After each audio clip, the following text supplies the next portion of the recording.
अज़ली दिल का अनमोल नमाज है वह नमाज जो ईमान की पहचान और मुसलमानों की शान है। वह नमाज जो हर दर्द की दवा और हर मरीज का इलाज है।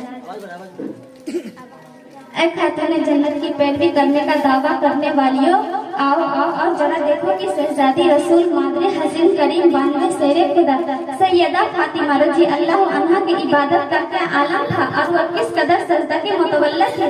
रिवायत में आता है कि जब मदीना के लोग खा पीकर सो जाते थे तो हजरत सैयदा बजाय आराम करने के अपने घरेलू का काम काज से फारिग होकर मुसल्ला बिछाती और नमाज के लिए खड़ी हो जाती। उस तरह नमाज पढ़ती कि कभी कभी एक ही सजदे में पूरी की पूरी रात खत्म हो जाती, मगर सैयदा का सजदा पूरा न हो पाता और एक ही सजदे में फजर की अजान हो जाती। सैयदा नमाज से फारिग होकर यूं अर्ज करते हैं, ऐ मेरे मौला, तूने कितनी छोटी छोटी रातें बनाई हैं कि तेरी रात तो खत्म हो जाती है मगर फातिमा का एक सजदा भी अदा नहीं हो पाता है। अल्लाहु अकबर। कुर्बान जाए हजरत फातिमा की उस इबादत पर कि कभी सजदे में तो कभी कयाम में कुरान करीम की तिलावत करते और तस्बीह व तहलील करते करते सारी की सारी रातें गुजार देती, फिर भी दिल को इत्मीनान न होता और तंगी वक्त का अपने रब से शिकवा करती। मगर आज एक हम और आप हैं कि एक वक्त का सजदा भी कायदे से अदा नहीं हो पाता, फिर भी हमें नाज व नफरा और खुशफहमी रहती है कि हमसे बढ़कर नमाजी दूसरी अब क्या होगी। खुशकिस्मती से अगर हमारी बास खवैती नमाज पढ़ती भी हैं तो उनके सजदों में लज्जत और तर्क नहीं होती और नहीं खशू व हुजूज होता है, बल्कि हाल ये होता है सर सजदे में दिल अमोल खानादारी में, सर सजदे में दिल बाल बच्चों में, सर सजदे में दिल फैशन के बाजारों में, सर सजदे में दिल दुनियादारी और मकारी में। अब आप ही बताए कि ऐसी नमाज क्या रंग लाएगी। लिहाजा ऐ मेरी माँ और बहनों, नमाज ऐसे पढ़ो गोया तुम खुदा को देख रहे हो। अगर ये ख्याल न जम सके तो कम अज़ कम इतना ख्याल रखो कि अल्लाह हमें देख रहा है। अब ये वजह तौर पर कहा जाएगा कि यही वो नमाज है जो बंदे और मौला के दरमियान सारे हिसाबात और पर्दे को हटा देती है, फिर बंदा सजदे में अपने रब का दीदार करता है। खूब कहा किसी कहने वाले ने कि मौला से मिलता है बंदा नमाज में, कि मौला से मिलता है बंदा नमाज में, उठ जाता है जुदाई का पर्दा नमाज में। मौले में और बंदा में रहता नहीं हिजाब, भी तजल्ली है मौला नमाज में।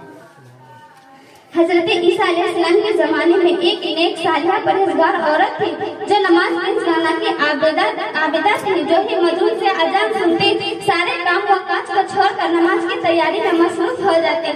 एक मर्तबा वो मुकद्दस खातून रोटी पका रही थी कि अजान की आवाज उनके कानों तक पहुंची। फिर क्या था, अपने आदत के मुताबिक रोटी उसी तवे में छोड़ी और नमाज के लिए खड़ी हो गई, क्योंकि वो हमेशा बावजूद रहा करती थी।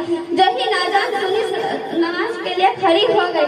जब शैतान ने उस नेक बीवी की नमाज की मोहब्बत को देखा तो जल भनकर राख हो गया और आवाज लगाया, ए औरत देख तुम्हारी रोटी जल रही है। लेकिन कुर्बान जाए उस नेक पाक सीरत औरत ने कि शैतान की आवाज पर जरा भर भी कोई तवाज़ा न दी और बने इत्मीनान के साथ नमाज में मशगूल रहे। शैतान ने सोचा होगा कि उस तरह आवाज लगाकर या रोटी की जलने की खबर देकर मैं उसकी नमाज में खलील डालूंगा, उसके ख्यालों को अल्लाह की तरफ से हटा दूंगा। मगर जालिम को नहीं मालूम कि जिसकी निगाहों में जहन्नुम का खौफ समाया हो वो रोटी की जलने की परवाह कब करती है। जब शैतान ने देखा कि मेरा कोई वार कर्म न है तो उसने गुस्से में आकर उसके नन्हे मुन्ने शहजादे को जो वहीं पर खेल रहा था उठाकर उसी धकती हुई आग में फेंक दिया। शैतान ने जो ही बच्चे को आग में फेंका, रब की रहमत मचल गई और मसीहत ने आवाज लगाई, ए आग खबरदार, जब तूने मेरी उस नेक बंदी को बच्चे को जरा भर भी जलाया। ए आग सुन ले, तेरा काम तो जलाना ही है, मगर आज तो उस नन्हे मुन्ने शहजादे के लिए आग नहीं खोलना। चुनांचे वो बच्चा इंगारों में ऐसा खेलता रहा जैसे कोई खिलौना से खेलता है।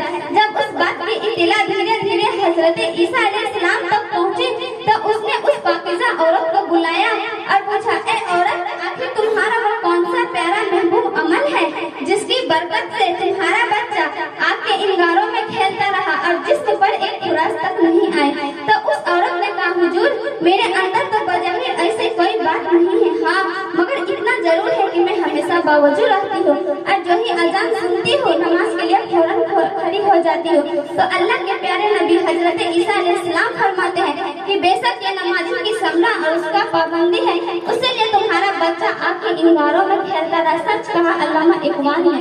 आज भी हो जो इब्राहिम सा ईमान पैदा, आज भी हो जो इब्राहिम सा ईमान पैदा, आप कर सकती है अंदाज मुश्ताक पैदा। सुभान अल्लाह, सुभान अल्लाह।